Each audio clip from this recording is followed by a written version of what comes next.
నమస్తే, welcome to hit TV. నేను ప్రహర్షిని. దేశంలో చాలా భయానక పరిస్థితులు నెలకొన్నాయి. ఈ నేపథ్యంలో మరి ఏం జరగబోతోంది? ఉగ్రదాడులు జరుగుతున్నాయి ఒక పక్కన. ఒకవేళ భారత్ గనక యుద్ధం ప్రకటిస్తే పాక్ పరిస్థితి ఎలా ఉంటుంది? ఈ సమయంలో ప్రజలు తీసుకోవాల్సినటువంటి జాగ్రత్తలు ఏంటి? ఇలాంటి విషయాలన్నీ కూడా మనం తెలుసుకుందాం. మనతో పాటు సీనియర్ జర్నలిస్ట్ సురేష్ కొచ్చాటి గారు ఉన్నారు. వారితో అడిగి మాట్లాడదాం. నమస్తే అండి. నమస్తే అమ్మా. సురేష్ గారు, ప్రస్తుతం చాలా భయానక పరిస్థితులు ఉన్నాయి. అందరూ కూడా భయపడిపోతున్నారు. మరి ఈ నేపథ్యంలో ఒకవేళ భారత్ గనక యుద్ధం ప్రకటిస్తే పాక్ పరిస్థితి ఏంటంటారు? యుద్ధం అయితే జరగదమ్మా.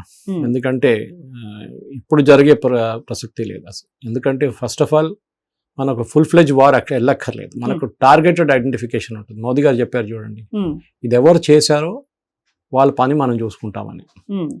మీకు గుర్తుంటుంది, ఈ అటాక్ జరిగి కొన్ని గంటల సేపట్లోనే పాకిస్తాన్లో కూడా ఒక కార్ బాంబ్ పేలింది. 12 మంది చనిపోయారు అక్కడ కోర్టులో, ఇస్లామాబాద్ దగ్గరే. పాకిస్తాన్ ఇమ్మీడియట్గా ఏమన్నారు, అది ఇండియా చేయించారని చెప్పారు. అది తాలిబాన్ వాళ్ళు చేశారు, వాళ్ళు యాక్సెప్ట్ కూడా చేశారు, మేమే చేయించాం, సూసైడ్ బాంబింగ్ ఉండేది. మనం కూడా ఎట్లా చేయాలి? మనం ఏంటంటే అక్కడి నుంచి మన మీద ఎవరు థ్రెటన్ చేశారు, అది హఫీజ్ సయీద్ ఉండొచ్చు, వాళ్ళ అసిస్టెంట్ ఉండొచ్చు, లష్కర్ ఏ తోయిబా ఉండొచ్చు, జైషే ఎవరు చేశారనేది చాలా క్లారిటీ ఇప్పుడు వచ్చేస్తుంది. చాలా మంది టర్కీ కనెక్షన్ ఒకటి వస్తుంది, డబ్బులు అక్కడి నుంచి వచ్చిందని.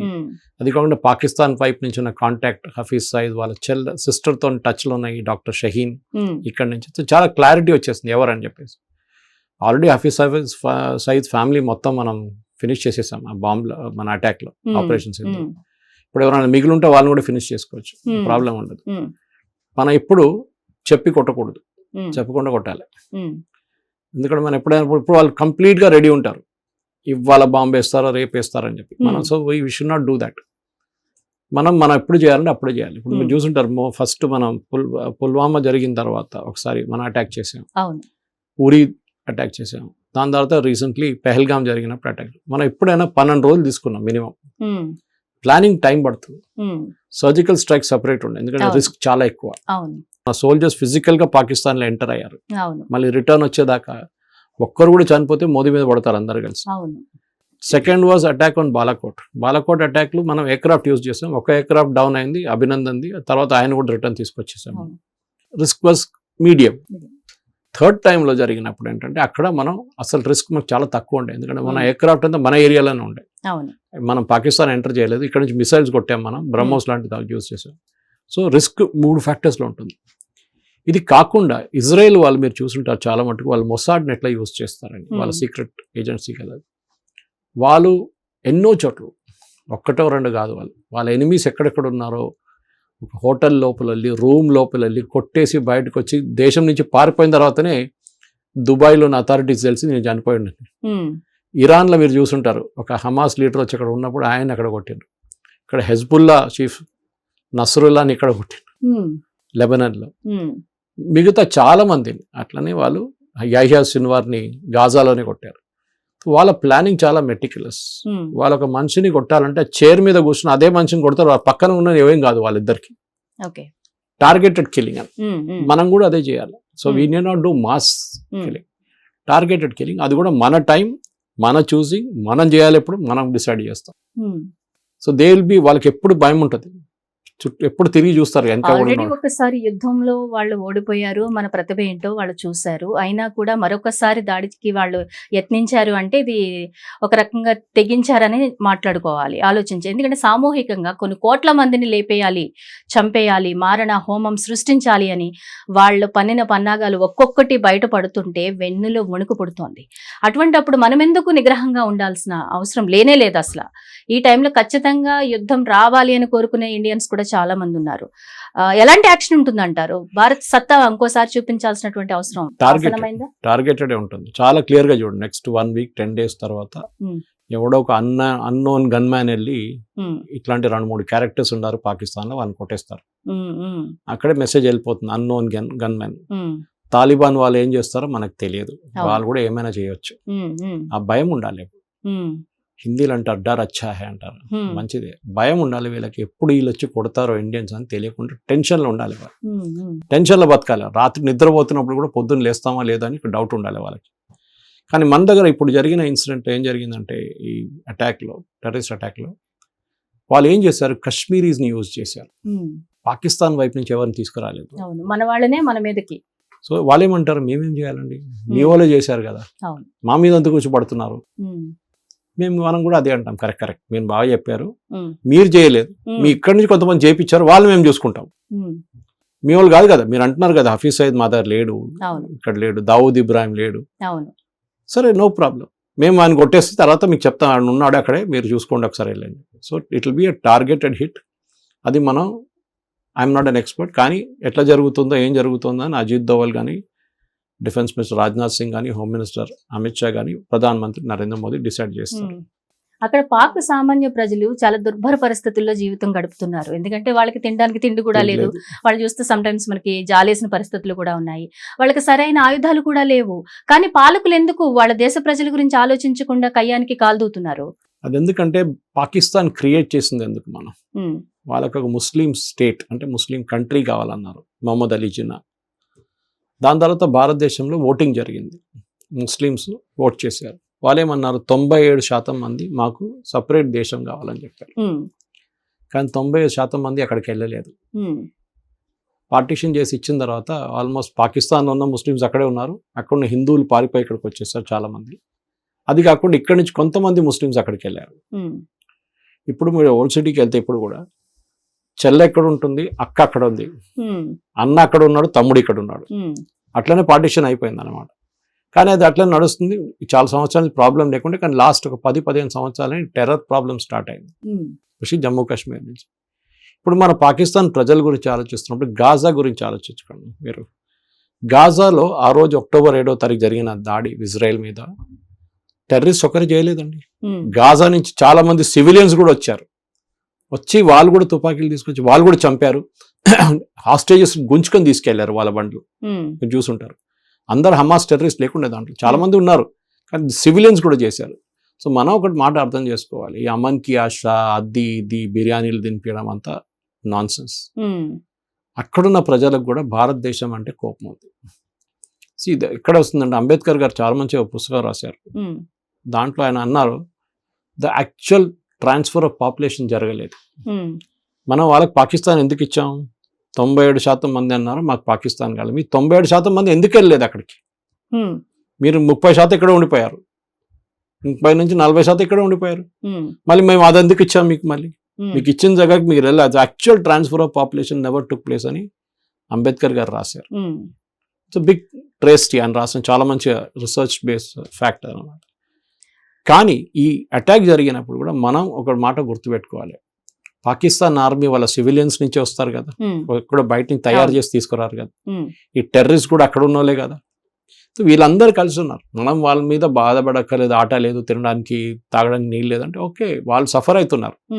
Pakistan is a failed state, అది మనం గుర్తుపెట్టుకోవాలి. పాకిస్తాన్కి ఫ్యూచర్ లేదు, వాళ్ళు అడుక్కొని తింటున్నారు. వాళ్ళు ఎవరైనా డబ్బులు ఇస్తే ఆ డబ్బులతో నెక్స్ట్ మంత్ కడుక్కుంటారు, వాళ్ళు ఆ పరిస్థితిలో ఉన్నారు. వాళ్ళు 30 సంవత్సరాలు ఆఫ్ఘనిస్తాన్ పేరు పెట్టి వాళ్ళు డబ్బులు తీసుకున్నారు యుఎస్ దగ్గర నుంచి. మొన్న కూడా ఒక యుఎస్ సిఐఏ ఏజెంట్ దాని గురించి డీటెయిల్గా మాట్లాడారు, బహుశా మనం ఒక ఎపిసోడ్ కూడా చేయాలి దాని మీద.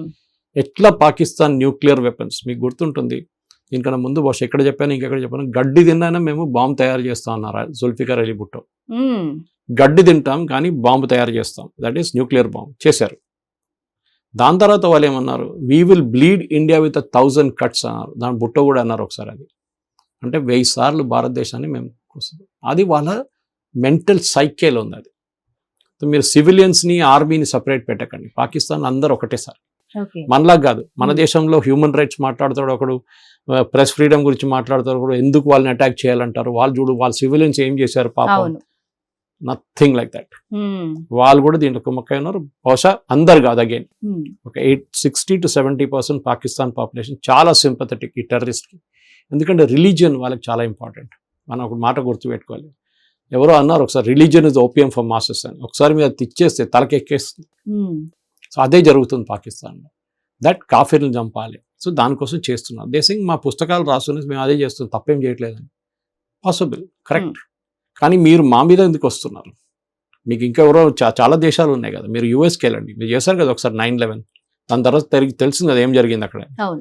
వచ్చి యుఎస్ మొత్తం ధ్వంసం చేసేసారు ఆఫ్ఘనిస్తాన్. దాని తర్వాత పాకిస్తాన్ లో ఒసామాని చంపారు. ఉమ్, ఇదంతా జరుగుతుంది. సో మనం ఏం చూడాలంటే మన వైపు నుంచి మన మీద జరిగే అటాక్స్ మీరు చూసుకుంటారు. లాస్ట్ టైం పెహల్గాం జరిగింది, ఉమ్, చాలా ప్లాన్డ్ గా చేశారు. అవును.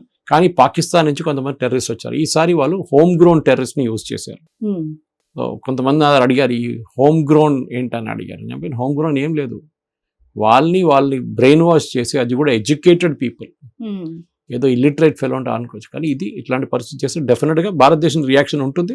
ఉమ్. అది మనం వెయిట్ చేద్దాం, మనం స్పెక్యులేట్ చేయక్కర్లేదు, అది చేయాల్సిన వాళ్ళు చేస్తారు. సురేష్ గారు, ఇలాంటి ఒక ఉగ్రదాడులు కానీ ఏదైనా హిందూ ముస్లిమ్స్ గొడవలు కానీ జరిగినప్పుడు అందరూ గాంధీ గారి దగ్గరికి వెళ్ళిపోతుంటారు. ఆ రోజు గాంధీ గారు చేసిన మిస్టేక్ వల్ల ఈ రోజు ఇలాంటి పరిణామాలు మనం అనుభవించాల్సి వస్తుంది. గాడ్స్ ఇలా చేశారు, అలా చేశారని చాలా వార్తలు వింటూ ఉంటాం. నిజంగానే ఆయన తీసుకున్న నిర్ణయం వల్లే మనం ఇలా సఫర్ అవుతున్నామంటే మీరేమంటారు? ఫస్ట్ ఆఫ్ ఆల్ మీరు ఒక దేశం రెండు ముక్కలు చేస్తున్నప్పుడు ఎవరి దగ్గర అడగాలండి? ఆ దేశ ప్రజల దగ్గర అడగాలి. ప్రజాభిప్రాయ సేకరణ హిందువుల దగ్గర అడిగారా? ఈ దేశంలోనే హిందూ ప్రజల దగ్గర అడిగారా? మీ దేశం రెండు ముక్కలు చేస్తున్నాం. ముస్లిమ్స్ దగ్గర అడిగారు, హిందూస్ దగ్గర అడగలేదు. మనం నో అంటుండే ఇమీడియట్. అది ఇక్కడ కాదు, ఈవెన్ జమ్మూ కాశ్మీర్లో ఉన్న ఆజాద్ కాశ్మీర్ అని వాళ్ళు చెప్పుకుంటారు, పాకిస్తాన్ ఆక్యుపైడ్ కాశ్మీర్ అని మనం చెప్పుకుంటాం. అది నెహ్రూ గారు తప్పుతూనే అయింది. అది 2 రోజులు మిలిటరీని ఆర్మీని డిలే చేసిన దానికి మన చేతి నుంచి పోయింది ఆ ఏరియా. ఇటువైపు లదాఖ్ ఇప్పుడు అక్సాయ్ చిన్ అని చెప్పి 38,000 స్క్వేర్ కిలోమీటర్స్, అంటే ఆల్మోస్ట్ సైజ్ ఆఫ్ హర్యానా, మీరు చైనాకి ఇచ్చేశారు. నెహ్రూ గారి లాజిక్ ఏముండే, అక్కడ ఏం లేదు, గడ్డి కూడా ఉండదు అక్కడ, మళ్ళీ ఏం చేసుకుంటాం అక్కడ. Correct, I have travelled in Ladakh, నాకు తెలుసు. It's very very inhospitable terrain. ఏం కనిపించదు మీకు, కిలోమీటర్ బండితో కూడా మీకు ఏం కనిపించదు, చెట్టు కనిపించదు మీకు. కానీ ఆ టెరిటరీ అట్లా ఉంది, మనం ఏం చేయాలి? దానికి స్ట్రాటజిక్ వాల్యూ ఉంది దానికి. అప్పుడు మీరు ఏం చేయలేదు. ఇప్పుడు చూడండి, కొత్తగా ఎయిర్పోర్ట్ ఓపెన్ చేసాం మనం, open new airport in Ladakh, చాలా highest height in terms of the altitude. అట్లాంటి ప్లేసెస్ చేస్తున్నాం ఇప్పుడు మనం, కానీ ఆ టైంలో చేయలేదు. సో నెహ్రూ గారు చేసిన తప్ప, గాంధీ గారు చేసిన తప్ప అంటే వీళ్ళందరూ కలిసి చేసిన తప్ప. First of all partition was a big mistake. Mohammad Ali Jinnah చేసిన బ్లాక్ మెయిల్ కి మనం పట్టించుకోకుండా ఉంటే బాగుంటుండే. ఇన్ఫాక్ట్ మౌంట్ బ్యాటన్ చెప్పారు అప్పుడు రాజగోపాల్ గారు చారి దగ్గర, ఇంకొక సంవత్సరం వీడు ఉండడు, జిన్నా ఈ సఫరింగ్ ఫ్రమ్ క్యాన్సర్, మీరు అట్లానే పట్టుకొని ఉండండి, ఆడు he'll go off, after that మీరు డీల్ చేసుకో. కరెక్ట్, 1.5 years జిన్నా చనిపోయారు ఆఫ్టర్ ఇండిపెండెన్స్. మన దగ్గర ఈ పార్టీషన్ జరిగింది ఫస్ట్. మీరు ఏ దేశంలో కూడా ఇట్లాంటి పార్టీషన్ చేయలేదు. కొట్లాట తీసుకుంటారు, అది ఇంకో మాట. కానీ పార్టీషన్ మనం ఈజీగా వచ్చేసాం. ఒకవైపు ఈస్ట్ పాకిస్తాన్ అని చెప్పి ఒక బంగ్లాదేశ్ క్రియేట్ చేసాం, అటువైపు ఏమో పాకిస్తాన్ క్రియేట్ చేసాం. రెండు వైపుల నుంచి మనకు ప్రాబ్లమ్స్. సరే చైనా వైపు నుంచి కూడా ఉందనుకోండి, కానీ they are a predictable army. వాళ్ళు ఒట్టి గొడవకు రారు మన దగ్గరికి. పాకిస్తాన్ అట్లా కాదు, వాళ్ళకి ఎవ్రీ నవ్ అండ్ దెన్ భారతదేశం మీద దాడి చేయాలి, అప్పుడు వాళ్ళ లోకల్ పబ్లిక్ హ్యాపీ ఉంటారు. దానికోసం ఒకసారి చెప్తుంటారు కదా, ఇక్కడ మోదీ గారు హిందుత్వ ఎలిమెంట్స్ లేపుతారు, దానికోసం ఆయన ఓట్ల కోసం. పాకిస్తాన్ అదే జరుగుతుంది. మోదీ గారు హిందుత్వ ఎలిమెంట్ చేయట్లేదు ఇక్కడ, ఆయన కాన్స్టిట్యున్సీని చూసుకుంటున్నాడు ఆయన, అంతే, ఇంకేం లేదు. యోగి ఆదిత్యనాథ్ గారిని ఎవరైనా కానివ్వండి. పాకిస్తాన్ అట్లా కాదు. పాకిస్తాన్లో వాళ్ళ పాపులేషన్ని ఒక వైపు పీస్ఫుల్గా పెట్టుకోవాలంటే ఇది చేయాలి, లేకుండా వాళ్ళు గొడవ చేస్తారు, గవర్నమెంట్ దింపేస్తారు. పాకిస్తాన్ స్టార్టింగ్ నుంచి యాయా ఖాన్ నుంచి ఇప్పుడు అసీం మునీర్ దాకా వాళ్ళ ఆర్మీ నడిపిస్తారు. పాకిస్తాన్ నడిపించేది ఆర్మీ. ఇది మనం గుర్తుపెట్టుకోవాలి. అందరూ కామన్ జోక్ ఒకటి ఉంది అక్కడ, Pakistan is run by army and Allah. It is correct. ఆర్మీనే వాళ్ళ ఏ సివిలియన్ అడ్మినిస్ట్రేషన్ వచ్చినా కానీ ఆర్మీ నడుపుతారు. జియాउल హక్ కానివ్వండి, పర్వేజ్ ముషరఫ్ కానీ, ఎవరైనా కానీ, మాకు తెలియదు కార్గిల్ ఎట్లా జరిగింది మాకు తెలియదు, ఎవరు తెలియదండి, ఆర్మీ చేస్తున్నారు వాళ్ళది. They decide everything. మనం ఏం చేయాలంటే మన వైపు నుంచి ఇప్పుడు యూఎస్ ఇంత క్లోజ్గా వెళ్తున్నారు పాకిస్తాన్కి, ఎందుకంటే వాళ్ళకి రేర్ ఎర్త్ కావాలి, వాళ్ళు డబ్బులు ఇచ్చారు పాకిస్తాన్ ఆర్మీ, ఈయన కంపెనీలో ఇన్వెస్ట్ చేశారు, ట్రంప్ కంపెనీ. కానీ తర్వాత కూడా ట్రంప్కి ఇప్పుడు తెలిసిపోయింది ఇదొక భస్మాసురం, ఒక్కసారి వరం ఇస్తే తల తీసుకొచ్చి మన తల మీద చేయబెడతాడు, జరుగుతుందని. అదే జరుగుతుంది. హిట్ టీవీ యాప్, ఇందులో short news, live news, entertainment shows, movies, digital magazines తో పాటు మీ జిల్లా వార్తలను కూడా ఫ్రీగా చూడొచ్చు. ఇంకెందుకు ఆలస్యం, వెంటనే హిట్ టీవీ యాప్ ని డౌన్లోడ్ చేసుకుని ఫ్రీగా ఎంటర్టైన్మెంట్ పొందండి. Hit TV app. Hit TV app. Please download hit TV app. Hit TV app ని ఫ్రీగా డౌన్లోడ్ చేసుకుని ఎంజాయ్ చేయండి. మీకు నచ్చిన ఎంటర్టైన్మెంట్ కోసం హిట్ టీవీ యాప్ ని ఫ్రీగా డౌన్లోడ్ చేసుకుని ఎంజాయ్ చేయండి. హిట్ టీవీ యాప్ ని డౌన్లోడ్ చేసుకుని ఆస్వాదించండి, ఆశీర్వదించండి. ఇంతమంది సెలబ్రిటీలు హిట్ టీవీ యాప్ ని డౌన్లోడ్ చేసుకోండి అని చెప్తున్నారంటే ఎంత మంచి యాప్ ఆలోచించండి. అమెరికా అమెరికా అమెరికా అమెరికాలో చదవాలనుకునే వాళ్ళకి విశ్వసనీయమైన పేరు మన శౌర్య consultancy. UK Law 1 Year Masters. UK Law 1 Year Masters. 2 years work permit up to 5 years visa. Contact Saurya Consultancy. Contact 89851 89851.